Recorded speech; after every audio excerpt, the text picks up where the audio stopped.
Family, thank you for your patience. We are back. Sorry for the dead air.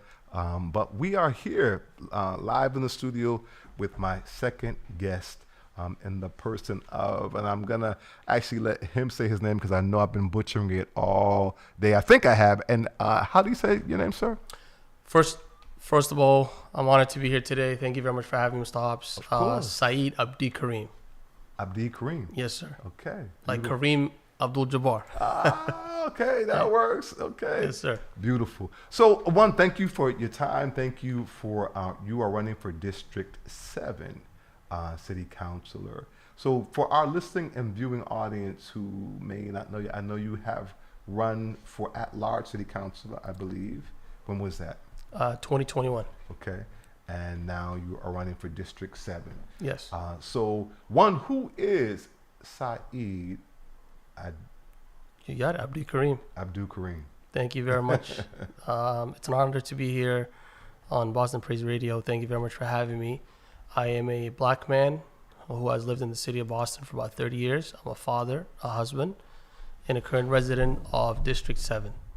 I am someone who has experienced, what it means to be, misjudged, overlooked, and marginalized. And I am your neighbor, your son, could have been your student at one point in time. Outstanding. So why are you running for District 7 City Councilor? District 7 means so much to me. It's the district that I have lived the most while growing up in the city of Boston. It has given myself and my family so much. However, living in District 7 for a long time, I have seen, the displacements of families, black businesses. There's a lot of, marginalization going on in District 7. We need real results. We don't need, lip service. We need, someone with the lived experience, who has been in community doing the work, because our schools are underfunded. We don't have affordable housing that can house, hardworking families, our seniors. We don't have any community spaces where our kids can, go outside and enjoy themselves because, there's a lot of, underinvestment in District 7. Mm-hmm.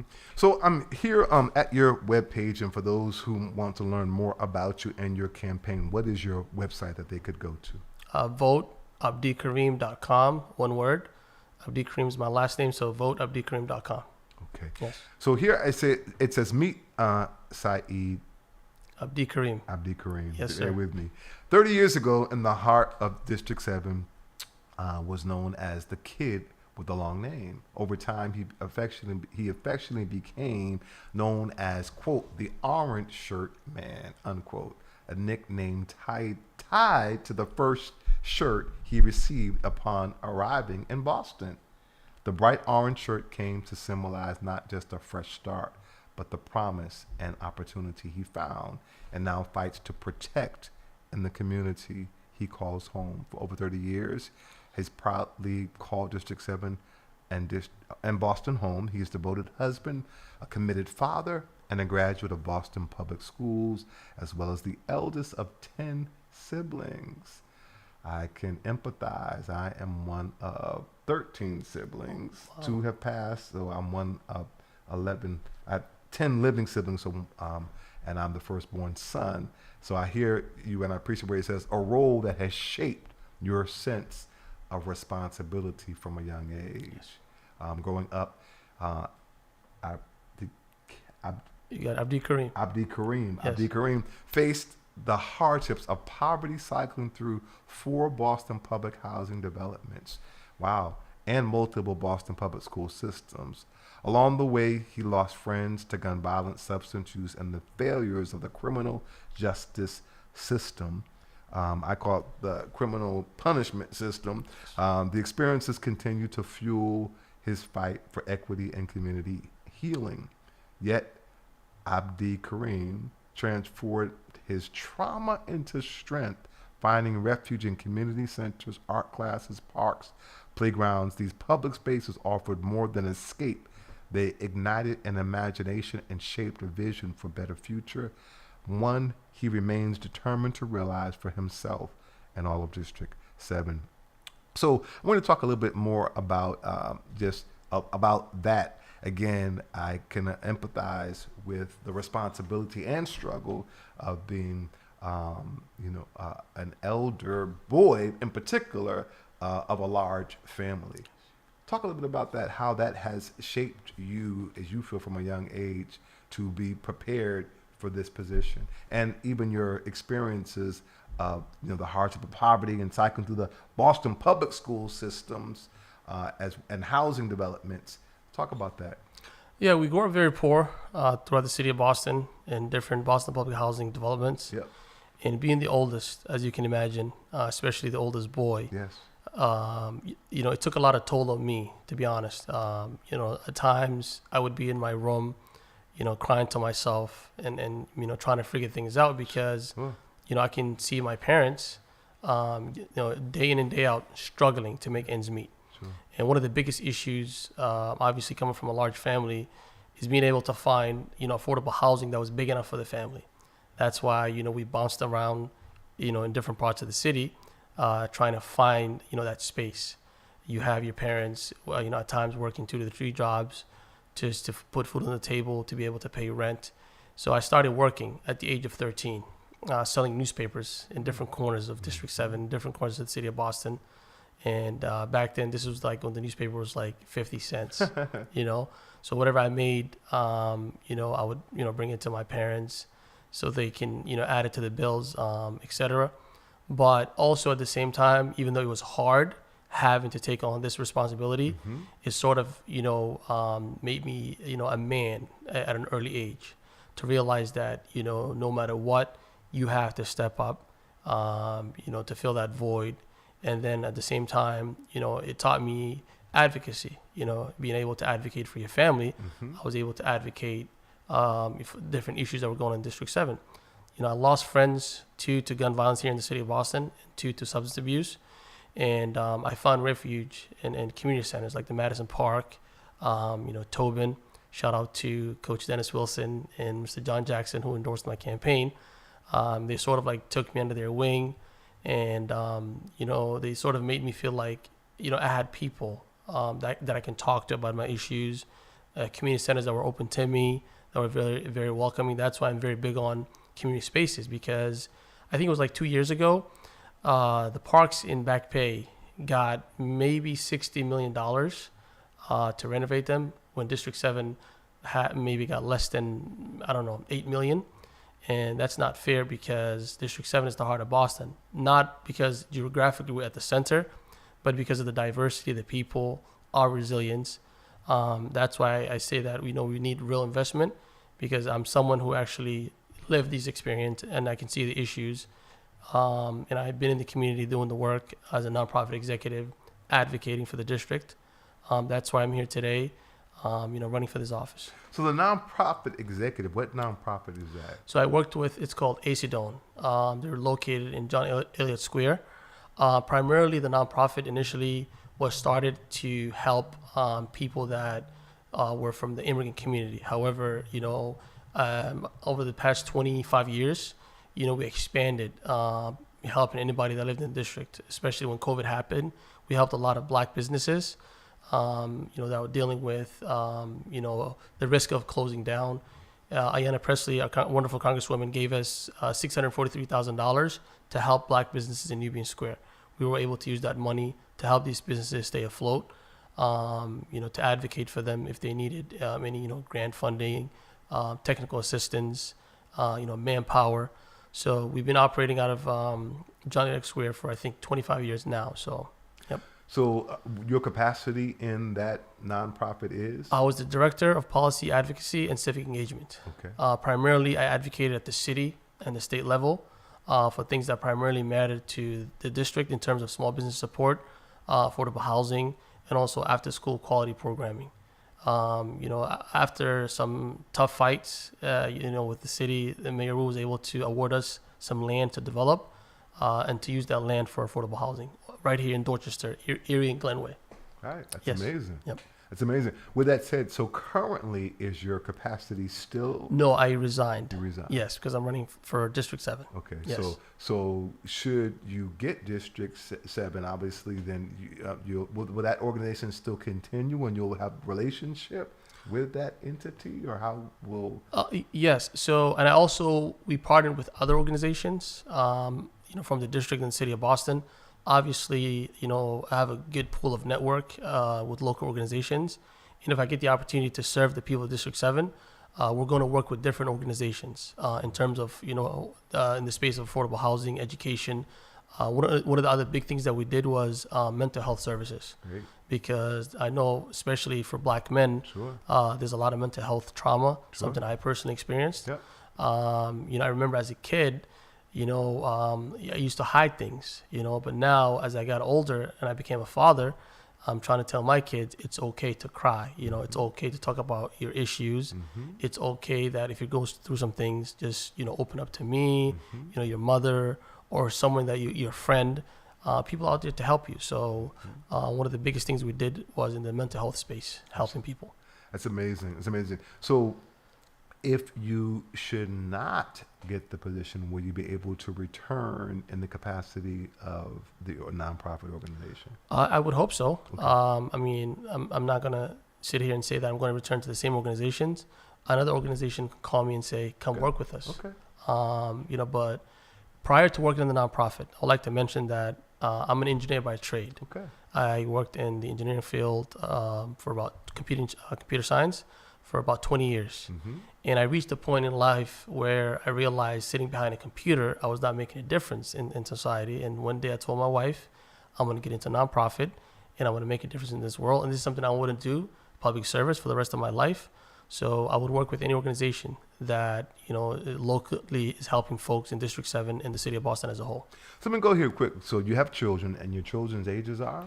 My oldest is 18, Okay. and my youngest is 6. And are they also in Boston Public School System? All of them Boston Public School System. Okay. So the Boston Public School System, I think, is really needs a lot of help right now. I think it's deplorable. I think it's unacceptable that we've got people who, one, the high schools are closing, attendance is low, people are afraid to go to school, people are graduating and illiterate, right? Like, it's unconscionable, right, that in Boston, the educational mecca of the world, where people literally come from all over the world for higher institutions of learning in Massachusetts, at the capital, the city of Boston's Boston Public School System is in the condition that it is. So we know that the institutions of higher learning don't pay taxes, or this payment in lieu of taxes, while universities have endowments like Harvard for $60 billion, right? Other institutions, the endowment that they have are obscene. In many instances, they're sprawling out, taking up real estate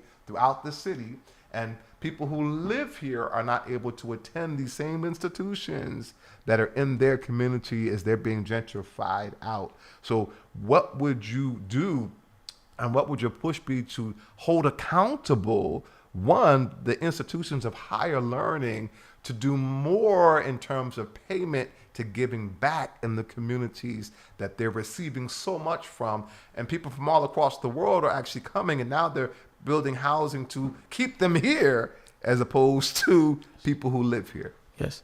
So when it comes to education, we could start off with Boston Public Schools. Yes. I went to Boston Public Schools from elementary to high school here in the city of Boston. Okay.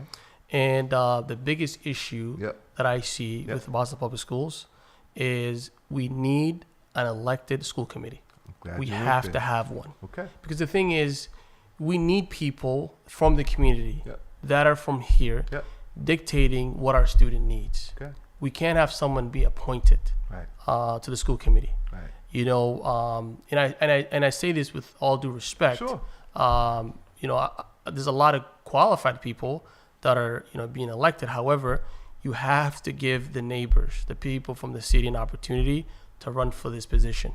Then they can be at the table advocating for what's going on in their, neighborhoods. So you support a fully elected school committee? Fully elected school committee. I appreciate your what I'm going to say, your position boldly on that, because there are folks who are like, well, we need a hybrid, or we need to move into this.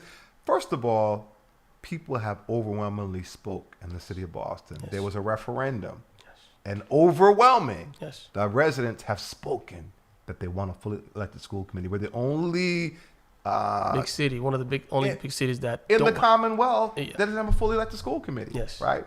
And so, to me, we elect people to represent what we want them to do, Absolutely. not what you want to do. Absolutely. Right. So, so it's problematic to me. It falls on deaf ears. And that's a problem when people feel that they're in being engaged. But oftentimes, if we're not as engaged civically, Yes. and we can complain, but if we're not constituents and engaged, then the powers that be are not really paying a whole lot of attention Yes. and making decisions that they even though you spoke in a referendum, you're not speaking at the ballot box. Yes. Right. Yes. So I'm happy to hear you support a fully elected school committee. In the same vein, so fully elected school committee, how does that impact, or what are your thoughts with regard to schools like what do they call it? So like Metco or the scholar, what do they call it? The lotteries, Yes. right, for the private schools, Exam schools and exam schools. Exactly. So a lot of people ask me, and they said, if you are in favor of a fully elected school committee, how would that go about, right? Very simple. How many city council members do we have in the city of Boston? We have 9 district and 4 at large, right? Mm-hmm. We can have the same thing for our school committee. Because if you have 9 elected school committee members and also 4 that are representing the whole school, they can work in hand with our, city council, public servants. I don't think it's going to affect, Metco or the exam school, because each elected official for the school committee from that district, they can say, listen, our student, for example, I'm running for District 7. Let's say I got the opportunity to run for elected school committee and I got on there. I can say, listen, the past X amount of years, I'm a numbers guy. Yeah. I came from the computer world. I can say, in the past 10 years, we had only 10 students from District 7 get the opportunity to go to exam schools. Why is that, right? And then we can go back to the drawing board and say, did these students get after school resources for them to study for the exam school, or for them to get the opportunity to go to if they want to, also we need to give parents an option, right? Parents know what's best for their kids. And then that is going to entail what's needs to be included in the budget for each specific district to give these students a world-class education. The other thing I'd like to mention is a lot of high school students, when they graduate high school, by choice, some don't want to go to college. Correct. Or college is too expensive for them. Correct. So what's the fallback for these kids? Correct. Because nowadays, you don't need a bachelor's degree and all these loans for you to make 6 figures. Correct. You can go to a boot camp, learn computer coding, get sponsored by that company to work for them, and then you can make 6 figures that way. If students don't want to get into computer science, they can go to a plumber, an electrician, etc. I had a friend that was trying to be an electrician for a very long time. This young man, and I kind of feel like he was discouraged because there's a lot of red tape for him to get into this field. Absolutely. Young black man. Sure. Sometimes when the system is so much against you, you want to give up. Yeah. And you feel hopeless. Sure. That's when mental health and all that stuff comes in. Sure. Yeah. So we need to give students an option for them to succeed, and we need to give parents the choice, and we need to have a fully elected school committee. Okay. In that same vein, Madison Park, right? The trade place, right? Yes. And it's a gem in our community. Yes. But one of the resources have not really been put into to really maximize the gym. And there was a point that the mayor, unfortunately, was looking to move it, right, out of the city. You mean O'Brien? The O'Brien. Yes, Thank you. to West I was Roxbury. Yes. Yes. I was the O'Brien that's connected Yes. to Madison Yes. Park, Yes. right? Yes. So the O'Brien, right? Yes. Correct. And people who were graduates went up in arms because, again, there was no post, there was no ask. This was like, we're going to do this. Yes. I would submit it was largely done because they thought that this could happen and be moved with their constituents, people who are engaged, and thought the people who were not as engaged in that area would not speak up, and people did. It was a small group of folks who made a small group of people, but made a real loud voice that no, we don't want this, and that was held off. I don't know that it's held off for how long, but my point is, so again, so the John D. O'Brien, right? So that I went to a trade school, right? I loved it, and I think that that's an option for people who are not going to go to college, and for adults, right? Who could go?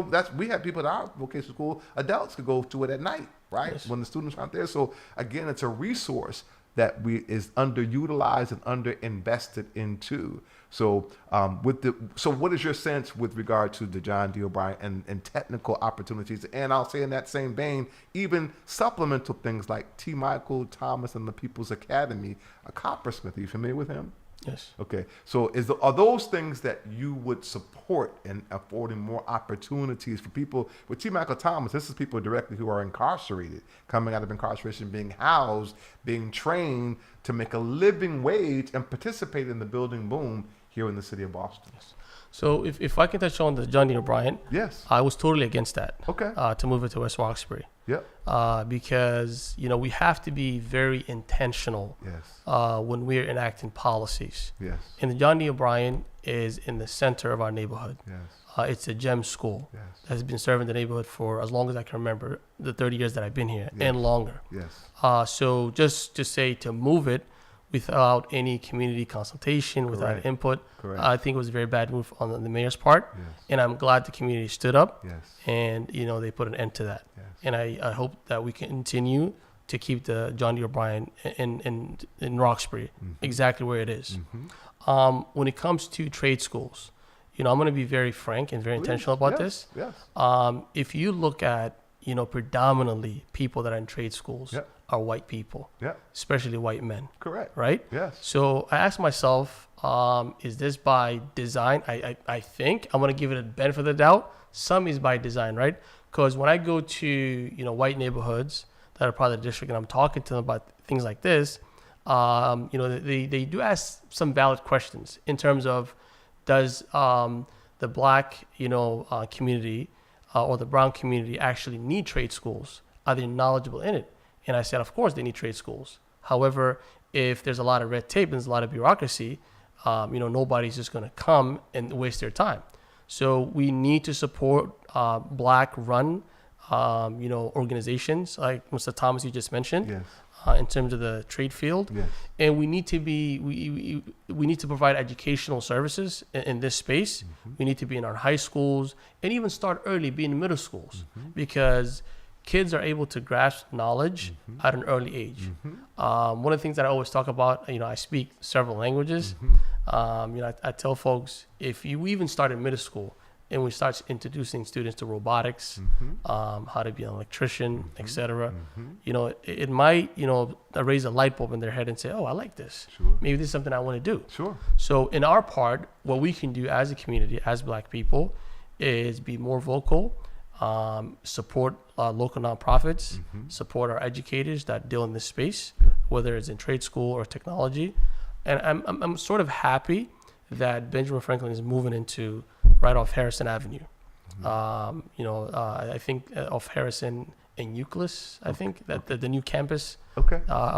So that will give us an opportunity. That's my hope. Mm-hmm. And they would provide some sort of investment back into the community mm-hmm, to help our young folks that want to become, electricians or mechanics, things of that nature. mm-hmm. So yes, I am for it, and I'm going to be very vocal about it because it does wonders. One thing I like to mention is when I first came to Boston, right? I wasn't born here, Mm-hmm. but when I first came to Boston at the age of 8, when it comes to construction, Mm-hmm. I see a lot of white people everywhere. And I always wonder to myself, like, why is there only white men in construction? Mm-hmm. As I got older and I learned about the construction industry, I learned that there's a lot of, red tape, there's a lot of bureaucracy. Majority of the contracts don't go to black people or black and brown owned businesses. And I learned that it's a good business to be in. It's a business that you can raise a family, buy a house, etc. So we need to be vocal about it in that space as well. I appreciate that. So in that same vein, people who are directly impacted, we have a passion, particularly serving those who are incarcerated, right? And the invitation, as I think you are aware, is for you and all the candidates who come onto the platform, and the interview is also to go with us behind the wall at the Nashua County Jail, the Suffolk County House of Correction, going literally from unit to unit, organically having conversations with returning citizens that can make an informed decision with who they want to vote for their city councilors as well as for the mayor. So all the candidates, we're inviting them as a nonpartisan effort to directly engage our returning citizens. Is that something that you would participate in? Absolutely. I was very happy that Nicole, Yes. the young lady that works with you, reached Yes. out to me. Yes. And I said, I'm more than happy to visit any jail, with the community, Mm-hmm. to provide any knowledge I can provide Mm-hmm. to our brothers and sisters behind the wall. Mm-hmm. Because think about it, right? No child was born in this earth to go to jail. Correct. At some point, something happened Mm-hmm. down the line in their lives. Mm-hmm. Maybe they came from a one-parent home. They're going through mental health, Sure. substance abuse, Sure. abuse in their family. Yeah. Something happened. Sure. So these are human beings. Absolutely. These are sons, daughters, That's right. uncles, fathers. Mm-hmm. Everybody makes mistakes in life. Mhm. So they need the resources. They need the love. Mm-hmm. For someone to tell them, hey, you are somebody. Mm-hmm. Just because you made a mistake in life, Mm-hmm. your life doesn't end there. So I'm more than happy to work with you and your colleagues, and to be in these spaces with all of you. Tremendous. In that same vein, Sorry, shout out to my sister Stacy Borden, who's doing wonderful work with women that that came out of jail. absolutely. Yes, Absolutely. she's phenomenal. She is, and she's Yeah. actually running for governor's council. Oh, okay, And she has my support. I'm she let it be known actually- right now. Yeah, she actually changed her, the only women's reentry program as a directly impacted person that was trauma informed, and now is a day program Yes. for those who are directly impacted. Yes. Right. So Stacey Borden's doing some amazing work, as well as Andrea James, who's running for governor Yes. as a directly impacted person. Yes. And so we're actually encouraging people who are directly impacted actually to run for office. Absolutely. Because you have lived experience. Yes. Right. So with that said, do you support universal suffrage? That's something we're aggressively working to restore the right that was stripped from 7,700 people who are incarcerated who are serving felony convictions in the state of Massachusetts in 2000 under a Republican administration, Salucci. It was literally stripped from them because they were actually using it to court people who were elected officials coming through MCI Norfolk and humanizing people who were directly impacted, programming that was rehabilitative and restorative, as you talked about, HVAC and a whole bunch of other kinds of programs that were actually taken from them because their right to vote while serving a felony conviction was stripped from them, right? The president of the United States right now, serving the highest office in the land, we know is convicted of 43 felony convictions. So you see, if you've been convicted of 43 felony convictions as a rich white man, right, you can run the highest office in the land, but you can't even cast a ballot. And it was Salucci who said, if you can't keep the basic laws, you don't deserve the right to vote. And that was taken from them. Now, the same guys who was taken from wrote the legislation that favorably came out of elections committee one time. The second time it didn't because they were fighting over the rules and the time elapsed. Now we have to do a statewide ballot initiative and get 75,000 signatures across the 14 counties, 20% represented from each county to be able to get it on the ballot. Then we've got to get enough people to be able to pass the ballot favorably. And it literally takes a constitutional amendment to restore that right here in the state of Massachusetts. So do you support that right being restored for that 7,700 people that they can vote who are presently serving felony convictions in the state of Massachusetts? Yes, I do support it. Beautiful. Yes.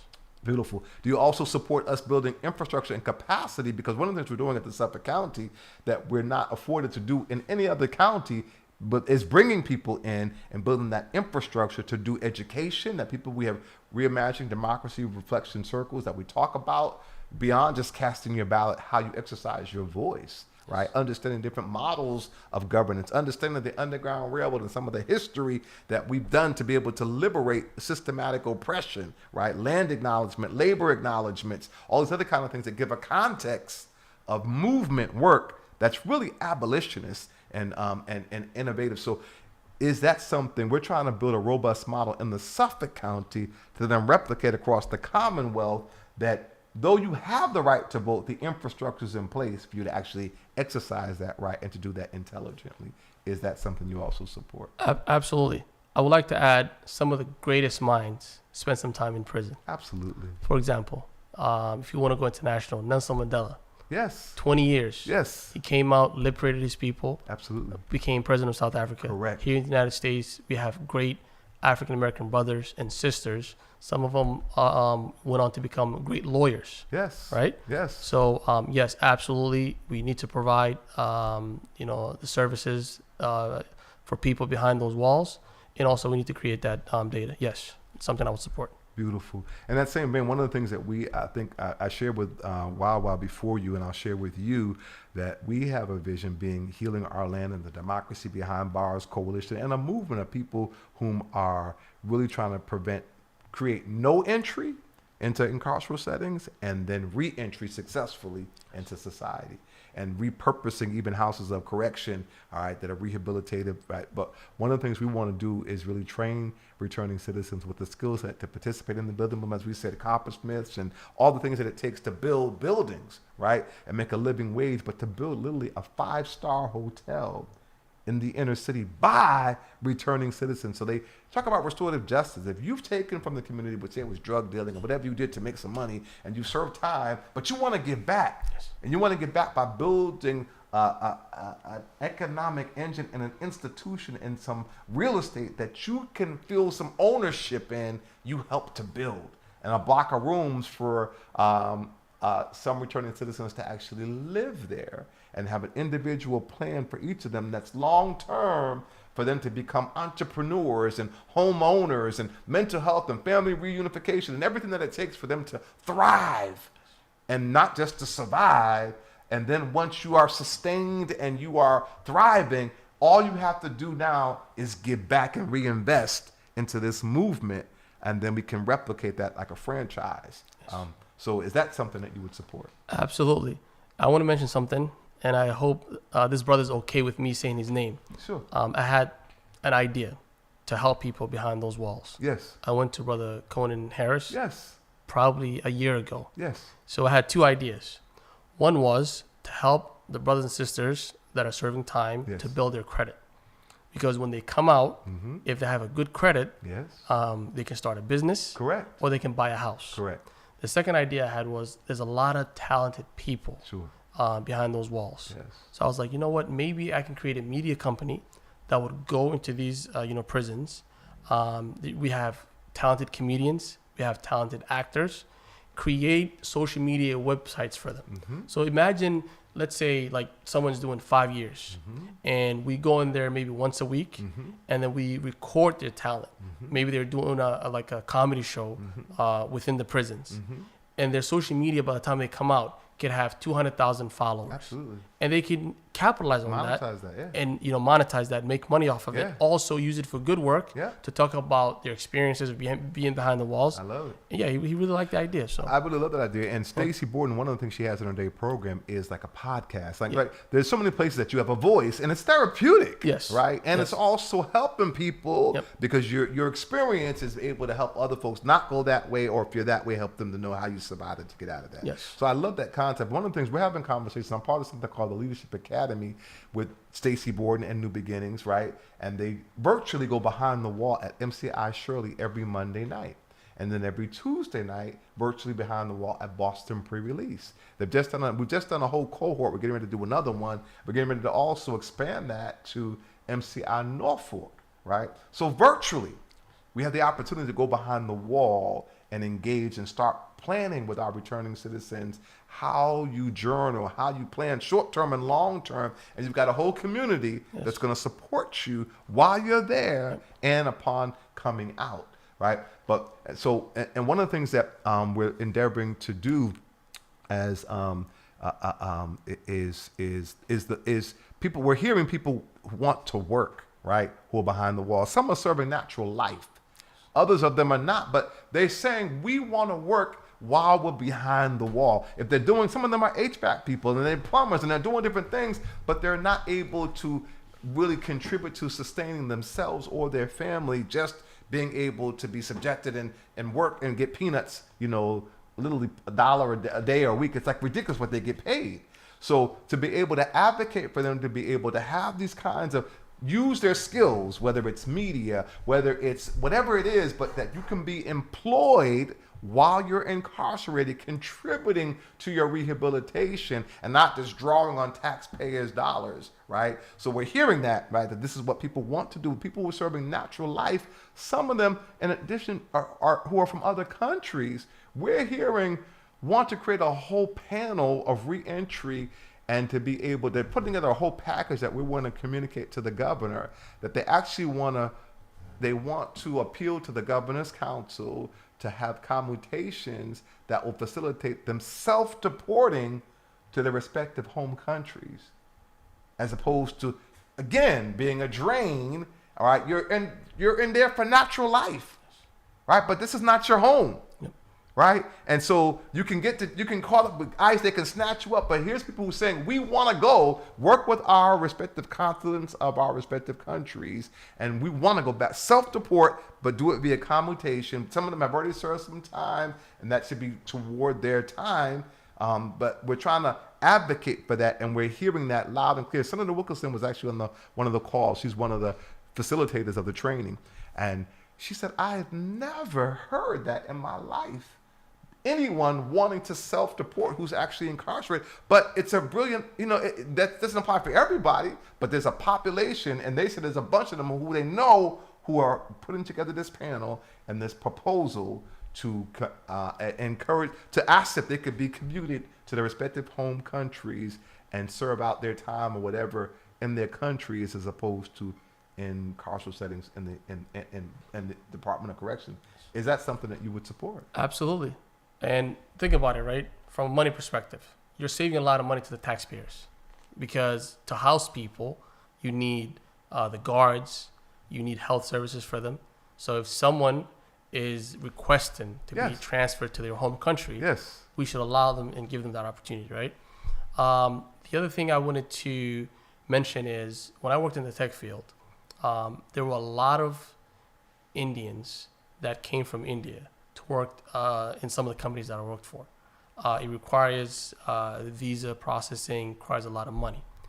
Why don't we give people, that are in prison the opportunity to learn a technical skill? They can literally set up computers, and people can work remotely. Instead of having to outsource jobs internationally. Another good idea would be, I worked as a network engineer for this company that worked with Metro PCS, and you had a lot of people at the call center. So we can set up call centers within prison and save a lot of money instead of having to get people from different countries. We have all these opportunities, because the thing is, when someone goes to prison, they don't just go to prison by themselves. They leave family. They either leave a child, a wife, a mother, and that person could have been the breadwinner for that family. So the whole economy of that family collapses to the point where the mother could be dealing with mental health, the child could be dealing with. However, if someone's who made a mistake in life, even if you're doing life, you're given the opportunity to work in prison, make good money, send it back to your family. You would lessen the burden of your family worrying about you being gone, but at the same time, they have money to survive. And they feel empowered as a man, as a person. Gives them some self-esteem, right? Because you're dehumanized, right? And separated. So to feel you're a man, you're able to still contribute to your family and yourself. So I love the fact that I love your ideas, and I love that, unfortunately, time is like flying by. And I'm loving this conversation, and so much more that I still want to ask you, but we will have more time to be able to do it. But I want to ask you quickly with regard to a couple of issues. Obviously, mass incarceration, Robert, that's a big issue. What is your platform? What is your position? What is your strategy? What are your thoughts with regard to addressing mass incarceration? So I actually live very close to mass incarceration right now. And I do have family members that have been battling substance abuse for a very long time. Number one, these are human beings. This is someone's son, daughter, uncle, father. We have to first look at it from a human perspective. No one one day just woke up and was born and said, I'm going to do drugs or I'm going to do bad things. Something happened that triggered for them to sort of say, this is my sort of refuge. And as a society, I think we failed Yes. most of these folks. Yes.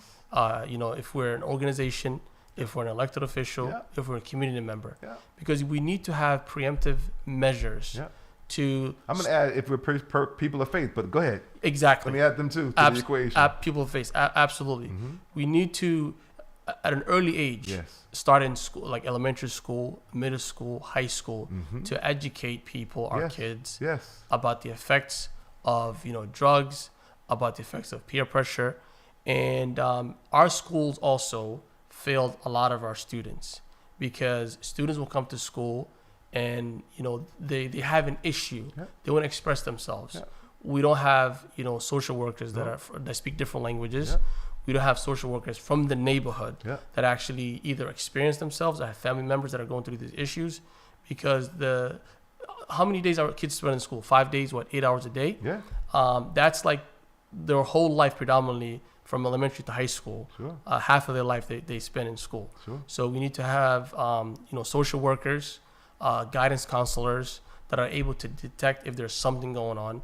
We need to have preemptive measures to help people. Mm-hmm. Secondly, obviously the quality of life for a lot of neighbors is very important, especially in the South End area. When I'm door knocking, I talk to people. They say, "What are you going to do about mass incasts? This is a big issue. It's interrupting our lives. Our kids can't play in our backyards because there's a lot of needles, Yeah. etc." Right? Yeah. So this is like a collaborative effort. This is not, I think, something that one person can do. It's going to take community effort. However, our elected officials need to make sure that our community is at the table.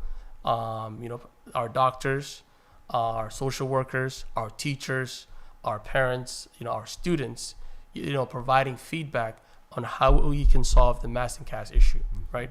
And according to research, according to people that I talk to, majority of these folks in mass incast, people say that they're not from the neighborhood. They came from the suburbs, etc. We need to work with our towns that are next to Boston to sort of figure out where is it predominantly most of the population is coming from and what's going on in that town. I don't want to say a specific town Sure. because I don't have the numbers in front of me. Sure. But if, let's say, town X, Yeah. predominantly most of the people are coming from that town, Yeah. what has triggered them for them to come to Boston to spend a lot of time in that area? And I know we have, health facilities in that area. Yeah. And I think they need to do a lot, because you can't think from a corporate perspective and, look after profits, because these are people's lives you're dealing with. We need to work with our, law enforcement to find a comprehensive plan to help these people. Yeah. Well, I'll tell you, there is a program that Sheriff Tompkins is doing. They have a unit called 2-1 at the Nashville County Jail, and it's a brand new unit that's really unique, and it's like colorful, and it's really becoming a gem. And it's a program that they're doing with Boston Medical Center that they actually are really individualizing treatment, Yes. right? Mental health, trauma, right? Substance abuse, right? Whatever the situation, that's very tailored to the individual. And it's a sense of community, right? That's unique. And I think that's a model that needs to be lifted up, more resources invested into, and that those kinds of programs replicated within incarceral settings, right? As you talked about, there's a prevention piece, right? And then there's the intervention piece. So let me say, so again, we've got literally 2 minutes. So I'm actually going to give you the 2 minutes before I give you I'm going to take 1 second of that 2 minutes and ask you, do you support the Mayor's Office of Returning Citizens right now? Unfortunately, is not run by a returned citizen. The model was created in DC, and it was run by a returning citizen. And I think it's important to have the anointing, the compassion, the empathy. And they've gone through 3 different executive directors of the Office of Returning Citizens. None of them are directly impacted. In fact, there's 1 employee who's directly impacted out of all the staff who is a more mature, seasoned black brother whom we've been going to, who's been there through the iterations of EDs. So my question is, do you support the Mayor's Office of Returning Citizen, one being run by a returning citizen, and that the majority of those folks who have those jobs are directly impacted? I support an office that's run by, as our wonderful Congresswoman said, people, that are closer to the pain should be closer to the power. Correct. If you don't have someone that has the lived experience running an office, that's a disservice to those people Correct. that are affected Absolutely. and to the community. Absolutely. Not only do we need an executive director that is a returning citizen, also his staff. Correct. I would say at least 35% or Beautiful, more beautiful. should be returning citizens. Love it. Yes. Thank you. With 1 minute left, the camera and mic is yours. Speak to our listening and our viewing audience and tell them why they should cast their ballot with you for District 7. First of all, I want to say thank you very much, Mr. Hobbs, for having me today. It's an honor to be on, Boston Praise News. I have my flyer here, and I'm sure a lot of folks saw it. Our slogan is, from the struggle for the people, together we will build what we deserve. We were just talking about Office of Returning Citizens. We need people, with the lived experience, that have experienced the pain, advocating for our community. I think I'm someone, grown up in Roxbury for a long time, that has experienced, racism, has experienced being underlooked, misjudged, and someone that used that, pain, losing friends to gun violence and substance abuse, walking with grieving mothers, used my personal experience of pain, to turn it into power, to help my community. And when I say my community, I'm a black man. When I first came to Boston at the age of 8, I saw myself as a black person. I didn't see myself as anyone else. And I had, black men mentor me, Coach Dennis Wilson, Mr. John Jackson, and a lot of other folks, sort of showed me the ropes and what's happening in Boston, the racism things that are going on. And I used every opportunity that I can to help District 7, to help our community, to help our people, get equity, get justice, and get resources that they need in the community. I'm kindly asking for folks, obviously, if you haven't met me, I would love to meet you and talk to you in person, but you can ask around in the community. People will always tell you, Saeed has never changed. I have always been kind, respectful, considerate, even if we disagreed on a lot of things. And I always admitted if I don't know anything, I don't know. Because I only lived in Boston for 30 years. I can't say, a black man that's been born here, that lived here for, Brother Wawa was here earlier. Yeah, I think he's older than me quite a while. Not that I'm saying he's old, but, I don't go around saying I know everything. Correct. Because, and the other thing is I stand on the shoulders of, great black leaders that has been here before me, that went through the struggle. If it wasn't for them, I would not have lived the life that I lived. So please, I'm kindly asking to give me an opportunity, to be a District 7 City Councilor. And I'll work hard for you, and I'm a very straightforward, honest person. Appreciate you, Brother Saeed Abdi Kareem. Yes. Thank you for being with us. Thank you. I appreciate it. My pleasure. Thank you, bro. Thank you, our listening and viewing audience, for being with us for another segment of Healing Our Land. If God said His hand, we'll be back on Wednesday and Friday, 4 p.m. to 6 p.m. with our next interview. God bless you. Thank you.